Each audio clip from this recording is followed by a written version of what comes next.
आदित्यनाथ की मौजूदगी में कार्यक्रम का आयोजन हो रहा है। ये सीधे लाइव तस्वीरें हम आपको दिखा रहे हैं। श्री योगी आदित्यनाथ जी, मैं बहुत ही आदर के साथ माननीय मुख्यमंत्री जी से अनुरोध करूंगी कि अपने आशीर्वचनों से हमें अनुग्रहित करें, आपकी तालियों के अभिवादन के साथ।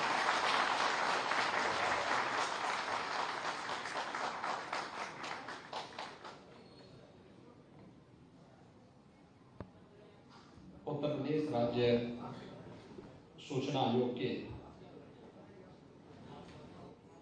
नवीन सॉफ्टवेयर और मोबाइल ऐप के लोकार्पण के आज के इस कार्यक्रम में मंच पर उपस्थित उत्तर प्रदेश के मुख्य सूचना आयुक्त श्री भावेश कुमार सिंह जी, राज्य के हमारे सभी राज्य सूचना आयुक्तगण, अन्य सम्मानित अतिथिगण, उपस्थित महानुभाव और बहनों और भाइयों, उत्तर प्रदेश राज्य सूचना आयोग को अपने इस नवीन सॉफ्टवेयर और मोबाइल ऐप के लिए मैं हृदय से बधाई देता हूं।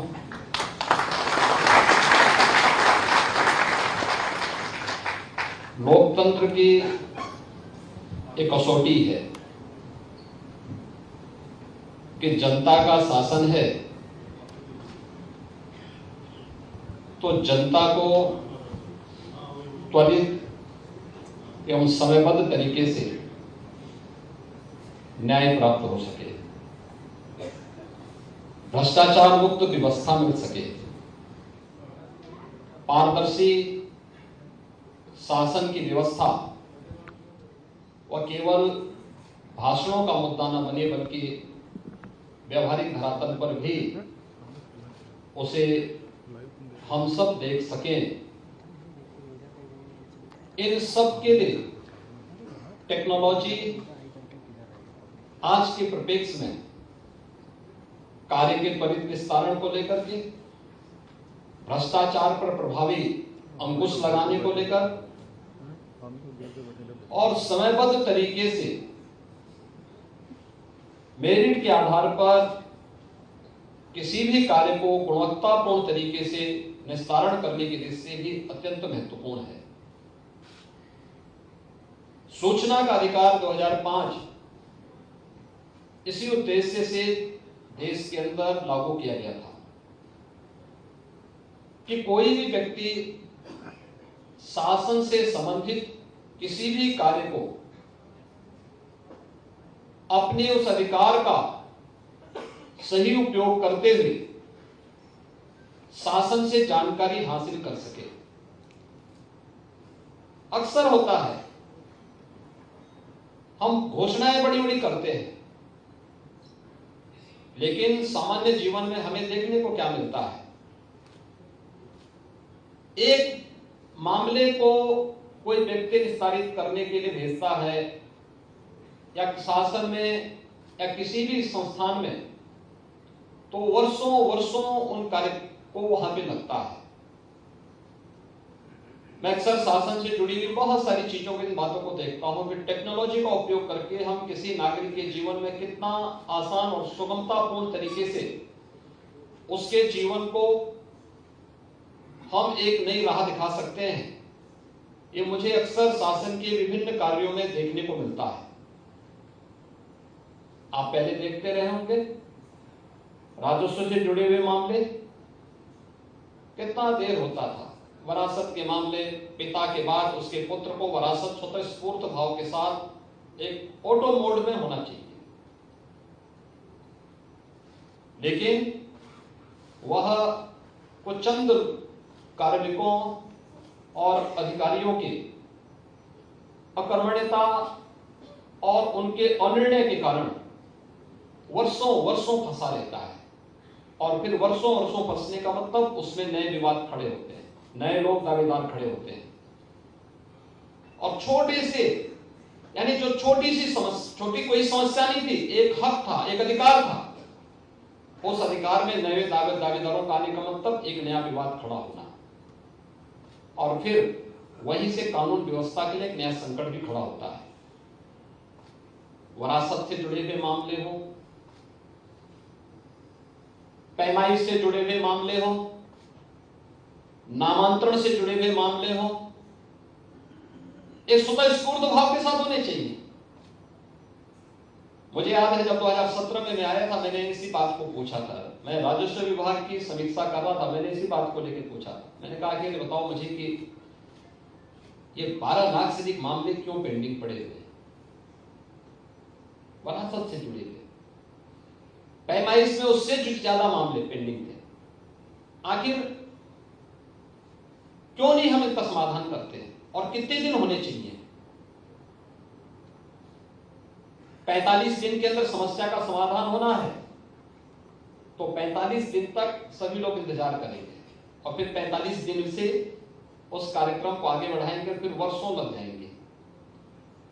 शासन की मंशा स्पष्ट थी कि 45 दिन के अंदर उस समस्या का समाधान होना है, न कि 45 दिन से कार्रवाई प्रारंभ होनी है। लेकिन जब कोई जवाबदेही नहीं होती है तो 45वें दिन से वो कार्रवाई प्रारंभ होती है, फिर 45 वर्ष लग जाते हैं।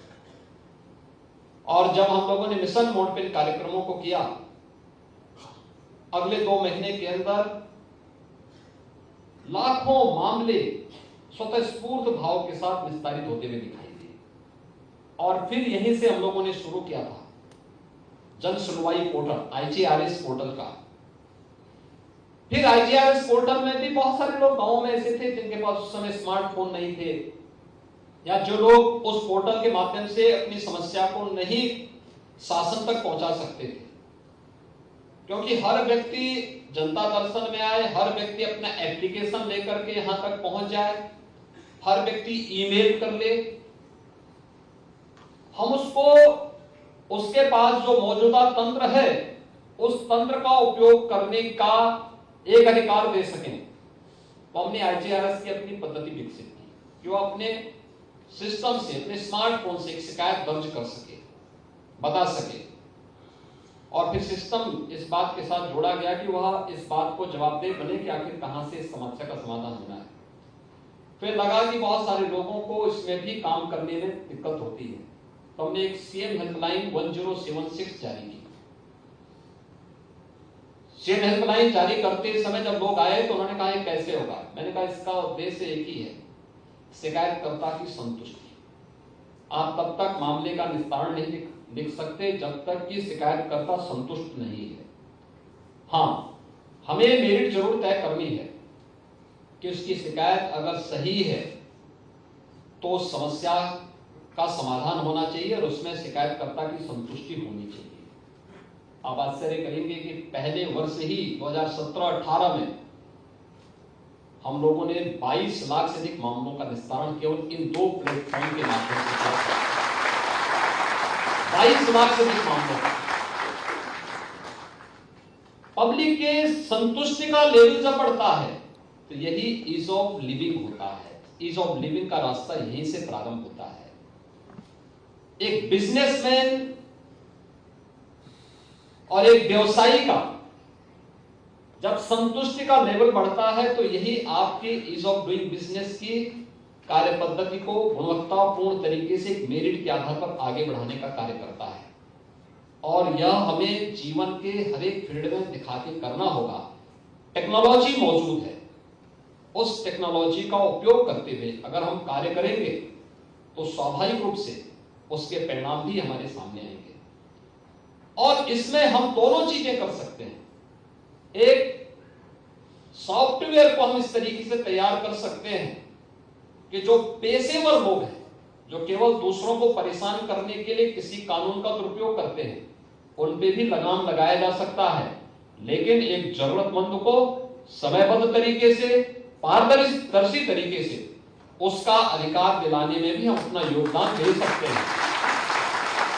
और ये बहुत आसानी से हो सकता है। इसके बहुत सारे उदाहरण हैं। आपने देखा होगा उत्तर प्रदेश के अंदर खाद्यान्न घोटाले चलते थे, बड़े बड़े खाद्यान्न घोटाला होता था। जिले पे जिला गरीबों का खाद्यान्न उठा दिया जाता था। मुझे याद है जब मैं मुख्यमंत्री बना था उससे 3 महीने पहले मुझे कुछ जनपदों का दौरा करना पड़ा था एक सांसद के रूप में, क्योंकि वहां पे भूख से मौतें हुई थी। और मुझे याद है जब मैं चुनाव के दौरान मैं दिल्ली से एक इंडियन एयरलाइंस की फ्लाइट से आ रहा था, तो मेरे बगल में उत्तर प्रदेश के तत्कालीन प्रमुख सचिव खाद्य मेरे साथी बैठे हुए थे। कोई परिचय नहीं था, लेकिन उन्होंने मुझे परिचय दिया, अपना विजिटिंग कार्ड दिया। उन्होंने कहा कि मैं उत्तर प्रदेश में खाद्य का प्रमुख सचिव हूं।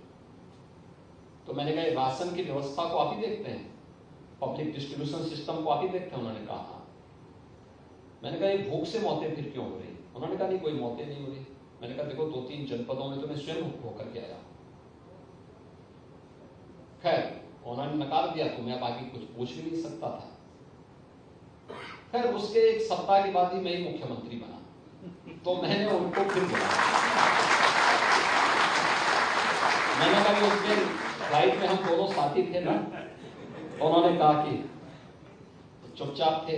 मैंने कहा कि भूख से मौतें हुई हैं, मैंने अपनी आंखों से देखा है, और मैं उन जनपदों का दौरा किया हूं, उन परिवारों से मैं मिला हूं। ये भूख से मौतें क्यों? सरकार के पास खाद्यान्न है, सरकार ने पर्याप्त मात्रा में राशन कार्ड जारी किए हैं। तो मैंने उसी दिन हर जनपद की टीम बनाई थी। 80,000 राशन जो हमारे पास फेयर प्राइस शॉप्स हैं 80,000 से अधिक है, और मैंने कहा एक साथ 80,000 राशन की दुकानों में छापेमारी होगी। एक साथ हमने एक दिन में सभी दुकानों में एक साथ छापेमारी की थी। 30 लाख फेक राशन कार्ड हमें प्राप्त हुए थे, जिनके नाम पे राशन निकलता था लेकिन किसी जरूरतमंद को राशन नहीं मिलता था। तो ये हमारे पास एक रिकॉर्ड हो गया। रिकॉर्ड होने के बाद फिर हमने कहा कि अब हम लोग इलेक्ट्रॉनिक सेल मशीन लगाएंगे, ई-पॉस मशीन लगाएंगे। इस मशीन के द्वारा हमारा सॉफ्टवेयर हमें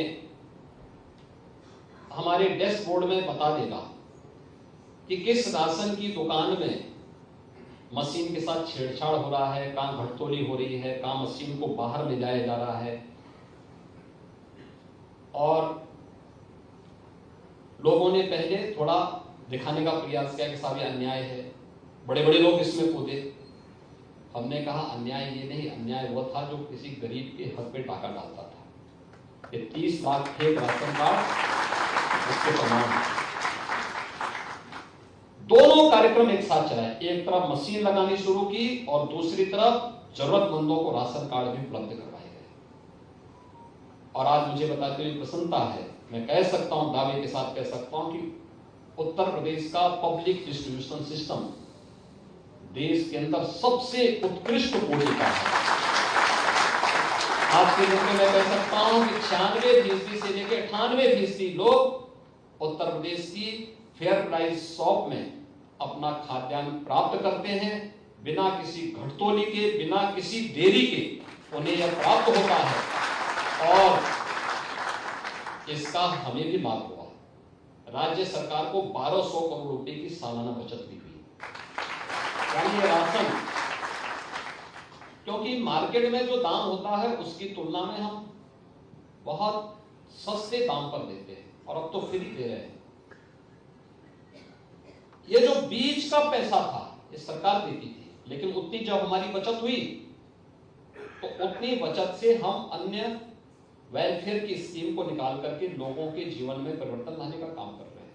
और अब हम लोगों ने फेयर प्राइस शॉप को भी मॉडल फेयर प्राइस शॉप बनाने की कार्रवाई को आगे बढ़ाया। और ये हर एक फील्ड में क्या है, टेक्नोलॉजी जीवन में परिवर्तन लाने का माध्यम बन सकती है, बहुत सशक्त माध्यम बन सकती है, लेकिन हमें इसका उपयोग करना होगा। दुरुपयोग करने वालों को भी रोकना पड़ेगा। पब्लिक के मन में एक विश्वास आएगा, सूचना का अधिकार, कानून उसी का एक सशक्त माध्यम है। सॉफ्टवेयर और मोबाइल ऐप अब किसी को फिजिकली आने की आवश्यकता नहीं होगी। वे एक जगह बैठ करके अपना आवेदन भी कर सकते हैं, आवेदन के स्टेटस को भी समझ सकते हैं, और फिर उसके निस्तारण और आगे के कार्यक्रम को भी समयबद्ध तरीके से विस्तारित होते हुए देख सकते हैं। उत्तर प्रदेश के अंदर सूचना आयोग के गठन होने के बाद मुझे प्रसन्नता है कि गत 3 वर्ष में जिस तेजी के साथ मामलों का निस्तारण हुआ, 1,10,000 से अधिक मामलों का निस्तारण हुआ, 50,000 मामले पहले से पेंडिंग थे, 85,000 नए मामले आए। और मैं इस बात को कह सकता हूं कि सॉफ्टवेयर सही तरीके से काम करते हुए अगर टीम वर्क के साथ इन सभी मामलों का निस्तारण होगा तो आने वाले समय में हम इसको 0 पेंडेंसी तक पहुंचाने में हमें मदद मिलेगी। और वास्तव में यही इस कानून का सचमुच यही कानून की उपयोगिता है और यही एक नागरिक के अधिकार भी हैं जो लोकतंत्र में एक सामान्य नागरिक को प्राप्त होने ही चाहिए। मुझे प्रसन्नता है कि उत्तर प्रदेश का राज्य सूचना आयोग आज अपना स्वयं का नवीन सॉफ्टवेयर और मोबाइल ऐप को लॉन्च करने वाला देश का पहला राज्य सूचना आयोग है। मैं इसके लिए मुख्य सूचना आयुक्त श्री भवेश कुमार सिंह जी को और उनकी पूरी टीम को इस बात के लिए धन्यवाद दूंगा। और हम इस बात को मानते हैं कि ई फाइलिंग आज की आवश्यकता है। ये बाबू लोग होने नहीं देंगे, क्योंकि उनके मार्ग में सबसे बड़ा बैरियर है ये, क्योंकि वे इन्हीं चीजों का दुरुपयोग करते हैं। लेकिन हमें सख्ती के साथ उसमें बढ़ना ही पड़ेगा, तभी एक सामान्य नागरिक का लोकतंत्र में विश्वास मजबूत होगा, कानून के राज में उसका विश्वास मजबूत होगा और वह व्यवस्था पर मजबूती के साथ विश्वास करते हुए भारत की लोकतांत्रिक संस्थाओं को और मजबूती प्रदान करने में अपना योगदान दे पाएगा। और आज हमें इस दिशा में आगे बढ़ने की आवश्यकता है, क्योंकि टेक्नोलॉजी जीवन में व्यापक परिवर्तन का माध्यम बन सकता है और यही है राम राज्य की अवधारणा। 22 जनवरी को आपके लिए आ रही है। आप सबको मैं इस अवसर पर एक बार फिर से हृदय से बधाई देता हूं, अपनी शुभकामनाएं देता हूं। धन्यवाद। जय हिंद। बहुत बहुत धन्यवाद माननीय, आपके प्रेरणादायी उद्बोधन के लिए। और अब अतिथियों के प्रति आभार व्यक्त करने के लिए हम आमंत्रित कर रहे हैं श्री जगदीश प्रसाद, सचिव उत्तर प्रदेश सूचना आयोग को।